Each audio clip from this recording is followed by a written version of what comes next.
For exclusive content, visit Seagulls Player. As fans, I think it's fair to say that for many of us, the excitement levels that we get now, with if you like the relatively small differences between the teams in our level compared to the Premiership, although within our league there are microcosmic differences between different areas, obviously.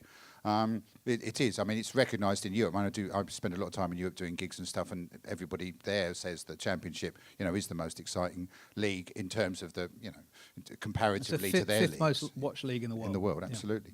Yeah. I mean, this is the obvious point. I absolutely understand what you're saying. The obvious point is that I guess partly it's a matter of communication.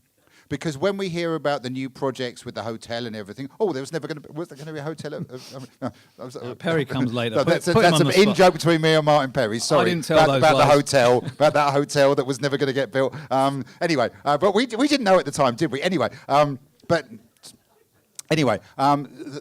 suppose the point is, Paul, it probably is a matter of communication and phrasing, and if you like, presenting what is happening in the right way, because you're right, most of the fans, especially the new fans, really only want to hear about what's going on the pitch. Yes, if we're going to have a hotel, they think, that's nice, but what they want to hear is that we've got a new striker, or that or if they haven't been to the last game, that we've won the next game. The point about it is that we have to, I think, put the thrust of the argument always has to be team-centred or result-centred in order to galvanise people to come. If we start talking about all the other stuff or kind of obfuscating the sort of the results, the team performance with stuff about hotels or development or financial fair play, it's going to put people off. I mean, we've been through all those years where we had to talk. I mean, I spent 15 years of my life thinking about just about everything else apart from what was going on the pitch half the time. All I ever really wanted to be was an Albion fan. That's how I started off, and that's what I am again now. And for about 17 years of my life, I've had to be something else. And the point about it is that's what most of us want now, is just to be all of us that were in the Warriors. We want to be fans again. We want to watch a really successful team. Sure. And that is the most important thing. That is what's going to get the people coming through. I hear it all the time. You can go on about financial fair play, you can go on about all the developments, about the new training ground, everything. I mean, that's brilliant. It's fantastic. But what is going to get the new generation in, and what is going to, get all those floating voters in, isn't any of that stuff. It's simply winning football matches. Yeah, it is. But there's got to be a balance, and there's got to be a balance between the dream, which we all buy into as football fans, and the realism of running a football club as a business, which is what we have to do. And I know John hates that, and we've had many discussions about it, but it's the reality of where the modern day game is. Like it or love it, that is the reality. And we have to sell the dream and balance the books. And that's actually quite a hard job, actually, to do. And for me, at the moment, we're getting the balance slightly out, because we're having to set out our stall in terms of what we need to do to get ourselves into a position to make the club sustainable for the future. And what we don't want is to get ourselves into the troubles that we had in the 90s. What we don't want is to find ourselves, pushing Tony to the limit where he just says, Paul, you know what? I can't do this anymore. I can't keep investing in the losses in the club. We don't want to get to that stage. No, absolutely. We want to completely agree with that. We want to get to a point where the club is losing money at a level that we can afford to lose it at. And that's a strange philosophy for someone who comes from a business background. Football clubs in the Championship lose money, period. It's a fact. It's a question of how much they lose that determines whether they can be successful for the long term and the short term. And we have to get that balance right. We also have to get right, on the other hand, and this is where John and I are in total agreement, of selling the dream. We have to make sure that every kid that grows up in Sussex comes to the Amex at some stage early in their life. We have to make sure that every kid that grows up in Sussex wants to support the Albion, and dare I say it, doesn't want to go off and support Tottenham, definitely doesn't want to go off and support Arsenal, and certainly none of the other clubs north of there. We just have to make that a fact. All of us who live in this area have to make it our mission to get every kid that we know to the Amex at least once. Because I believe that once you get a kid into a football ground, once you get them actually into that arena, once they see that green, once they see those players, once they hear that roar from the North Stand, they will be Albion supporters for the rest of their lives. I genuinely believe that. And at the moment, we're not doing enough to get as many kids as we can through the doors at the Amex. And Michael Edwards and I and various people at the Albion are working very, very hard to make sure that changes. because I think once you get them through once, you've got a chance of getting them through twice. Once you get them through twice, you've got a very good chance they're going to start nagging mum and dad to get them a season ticket. Once you've got them as a season ticket holder at that age, they're probably still going to be there at John's age. And that's a fantastic legacy for us to develop. But we can't change the fact that we lost a generation of fans overnight. It is going to take time. We are going to have people that leave early. We are going to have people that are floating voters. But we've just got to make sure that each year goes by, we minimise that churn rate and we add more to the top. Because at the end of the day, we've still got 3,000 or 4,000 seats at the Amex that we need to sell every week. And that 3,000 or 4,000 translates into a massive difference in our budget. Massive. Because those people buy food and drink. Those people buy merchandise. Those people tell their friends and family about the opportunity to bring birthday parties or weddings or anniversaries or whatever it happens to be, which adds to the turnover, which then adds again to the playing budget that's at our disposal. And for the first time, probably only time in football, certainly in my 15 years, financial fair play is now making a direct link between what the football club brings in, how efficiently it runs its business, and what it can afford to put on the football pitch for the fans. There is actually now a direct link, because the owners are restricted into what they can put into the football club to top it up. That's the problem we've got. It doesn't matter whether Tony wants to put in 10, 15, 20 million pounds a year, he can't. The rules don't allow it. So we have to manage the football club in the most efficient way to get the most out of the money that we're bringing in. And believe me, if I can get the football club to be even more efficient, if I can take another £1 million out of the business so I can put it back on the pitch, I would be the first one to be delighted. And so would Tony. You know, this is a lifelong fan. This is someone who has given a huge amount to the football club financially, but believe me, in terms of what's in his heart, it's nothing. So I know what my brief is, and I know that it is actually to try and do as much as we possibly can to get the money on the pitch. And we have to find ways of making sure that isn't always from the supporters. We have to find ways of making sure that we get the business community to put their hands in their pocket. We have to find new revenue streams, hence the hotel. The hotel is about bringing more business to the Amex. The more business we can bring to the Amex, the more we can put into the turnover, the more efficient we can run the place, the more we can put on the pitch. It's a really simple equation when you put it like that. And, you know, the money that it's going to take to build the hotel, that's not going to touch the football club's budgets. That's not going to touch the playing budgets. I've seen some of the stuff that gets written. I've seen the emails that come in. Relax, that's not going to take away from what we put on the pitch. But the contribution that it can make can add significantly to what we put on the pitch. And that's not a pipe dream. That's something that Martin's going to build for me in 18 months.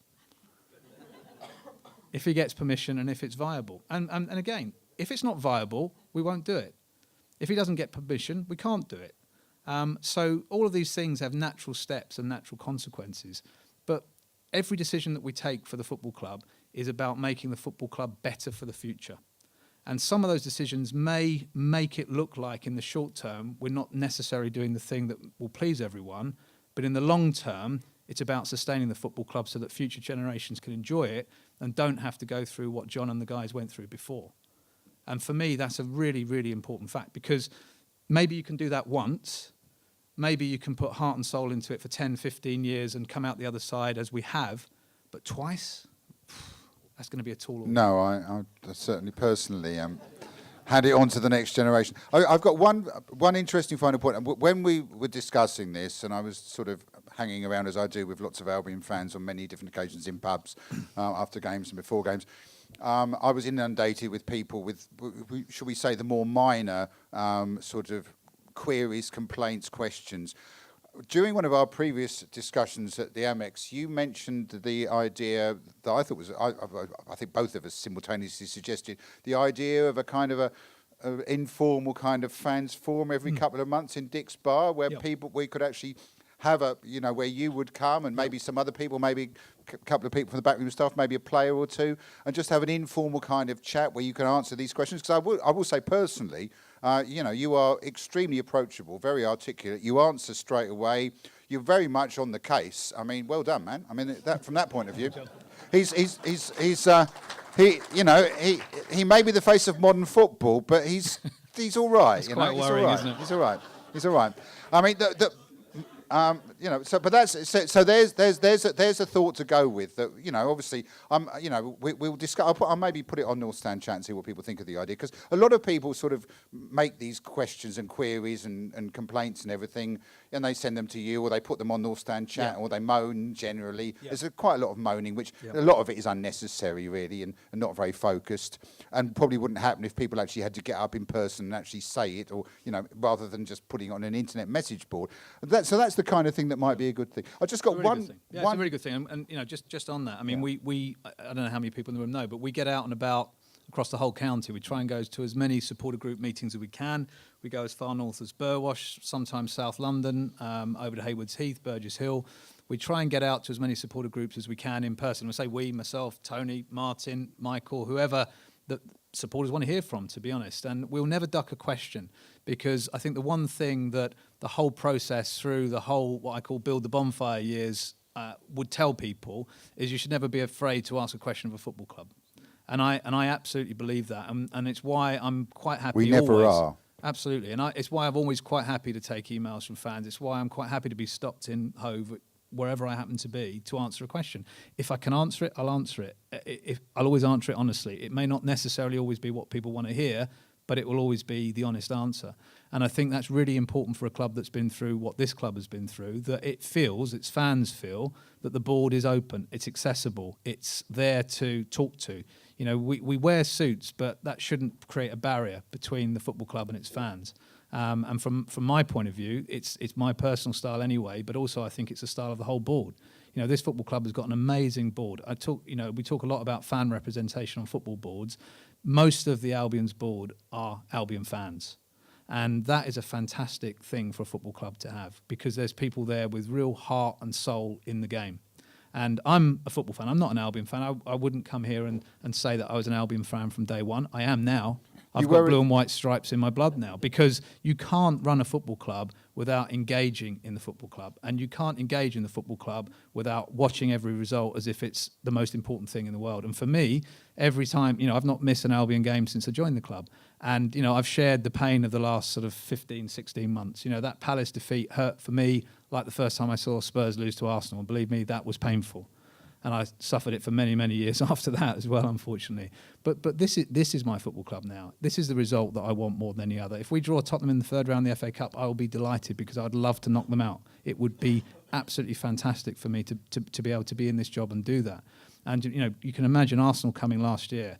It potentially was the best day of my life. It really was potentially the best day of my life. And, we just fell short. But you know what?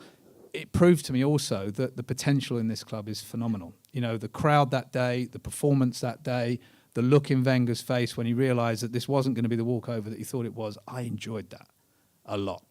And in the end, we just fell short. But the potential is there, and we will get to where we want to go, because it's a fantastic infrastructure. The training ground is another important piece in that.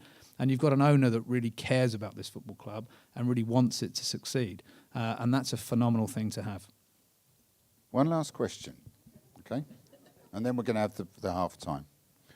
You just said, and it is, we all know this, championship clubs, it's a question of losing as much money as you can afford, which in any other concept in business is ludicrous. Where is all this going to end?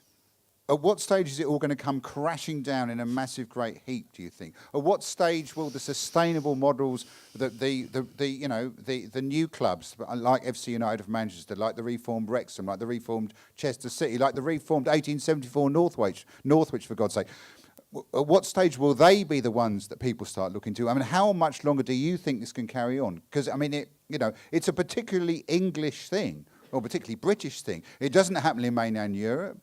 Do you think it's sustainable in the long term? I mean, what do you think the solution is? Player wages are currently the biggest issue, and all clubs, whether in the top level of the game or the bottom level of the game, are struggling with that. And I remember a comment, John, and I think you probably read it or may have even wrote it, from Build a Bonfire, where I think it was the Hereford fans were asked, would they be pleased to see Albion go out of business? Because if they did see Albion go out of business, it may actually save their bacon. And I think the Hereford fans turned around and said, no, we wouldn't be happy to see any club go out of business.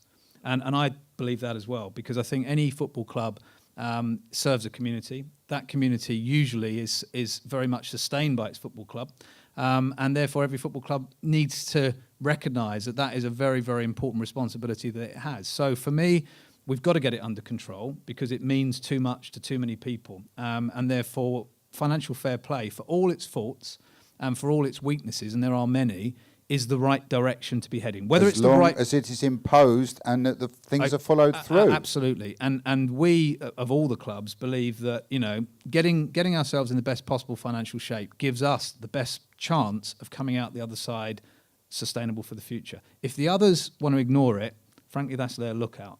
In the meantime, we've just got to do what's best for this football club. You can turn around to the Football League and say, look. Yeah, you know what? Sometimes in football, one of the challenges is almost having the courage to do that, because it is a club. There's 92 of us in this professional game, and we're all quite reluctant sometimes to point the finger at others because one day they could be pointing the finger back at us. So sometimes I think we've got to have the courage of our own convictions to say, look, actually, we're doing this by the book. Look at them, they're not. Well, I felt Not that many at the football Forest clubs game. do that. I did feel that Yeah. at the Forest game. Well, look at QPR, John. We went there, we battled, we came away with a point. Fantastic performance. Jermaine Jenas on the bench, Akoto on the bench, Tom Carroll on the bench. There was probably as much talent on their bench. One of the best defensive performances by the Albion I've seen in 50 years of Fantastic watching performance, yeah. Fantastic performance. And that was with a much weakened team. So I think the prospects are good. Get everyone fit, get one lone player in, hopefully, fingers crossed we do. Get ourselves back on track at Yeovil. Another good season ahead of us. We could go on all night, but Mr. Perry would be upset. So that's half time. Ladies and gentlemen, a big hand for Mr. Paul Barber. Thank you.